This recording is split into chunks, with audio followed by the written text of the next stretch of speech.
Let's make sure we're recording. I think we are. Okay, let's put this away. Hey guys, Sean, Adventure Dog Virginia, out here again with 7-month-old Thor. We're on day 2. It's about 4:30. I picked him yesterday up 10 a.m. I believe.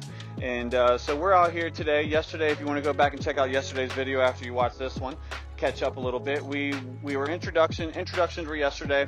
You guys could kind of see what we were working with on day 1. A lot of jumping, a lot of distraction, a lot of mouthing, a lot of biting at me throughout the whole entire video. It's pretty incessant. You can see here today he's learned a lot of stability over the past 24 hours. Break. Come. Sit. Good job. Good boy. And we've done that with leash pressure. We introduced a 15-foot biothane lead, biothane collar yesterday, flat collar, and all we did was we started to work on healthy leash pressure. I like to work on the first few days with the dog. This dog, the client has recommended e-collar for the future, so we're going to really start to think about that now in the training. But leash pressure. So yesterday with the jumping, you guys could see how bad it was in the video, and so what we did is I fitted him with this leash and this flat collar, and all I did was yesterday throughout the day, and then half of the day today until he's starting to figure it out, is I stood on the leash. So every time he would jump, he would hit the end of the leash, hit the end of the collar, and start to correct himself. Now I don't give him enough line to hurt himself, but just enough to where he gets that sensation of he can't move much further. So after a few rounds of that, sit. Good.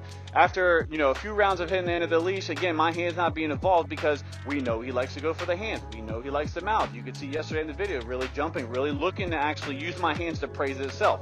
But we're going to use that praise. We always look for a high value reward, whether it's a ball, treats, frisbees, tugs, whatever it may be. I like to try to stay away from treats. When we get into the older dogs after 5-6 months old, we will use them a little bit to start to curve some behaviors, maybe, to work for a reward during the system. But what I don't like to do is I don't like to get dependent on the treats. I don't want you to have to worry about carrying treats with you all the time. I don't want the dog to not think about eating its regular kibble for dinner. You can also use the regular kibble, but again, then you're going to kind of desensitize the meal process, which is a really important process for us, because if the dogs aren't eating, we think something's wrong.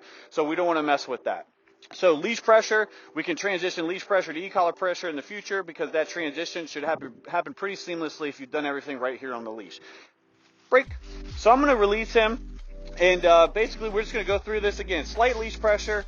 He's distracted by the leaves. And then the leash pressure now, see, he makes his own decision. I don't necessarily have to give him a command to sit, because he knows now if he sits down when he feels leash pressure or comes back to me and sits down, that he will receive a reward. That is ultimately him making the decision, not me making the decision. Break. Because he defaults and he has to go through a thought process, which in my opinion lasts a lot longer with the dog when they have to make the decision, right? So if I start to apply a slight leash pressure, he's obviously really distracted by the leaves. He's leaning into it. You got leaves on your beard.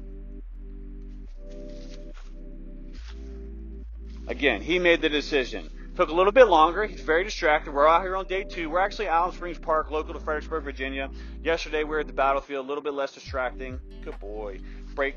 Some kids moving around. There's some water moving over here. The cars are in and out. So, and of course the leaves. The leaves are sticking to his butt, so that's actually pretty distracting as well. So we're going to keep working with this over the next day. Tomorrow, next couple days, I believe it's supposed to rain, so we're going to be inside. Nope.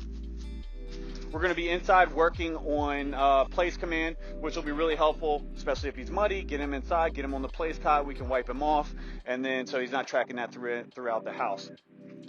What do you think, bud? What do you see? So again, leash pressure, consistency, and then let the dog curve and make the decision. If the dog makes the decision, it's going to last a lot longer, as you can see here. Now default. Yesterday we couldn't get him to calm down and lay off, right? But now today he's learning. Let me get it. Okay, there you go. Good job. Good job.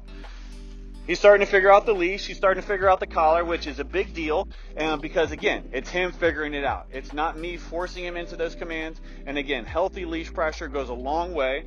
We love it. It makes it easy to transition to e-collar in the future, especially at the end of this 15-foot lead. Transitioning e-collar pressure for leash pressure goes a long way. So you guys stay tuned. Well, again, we're going to work tomorrow. I think we're going to be inside most of the day because of the weather. We're going to work on place command. We'll keep you guys updated.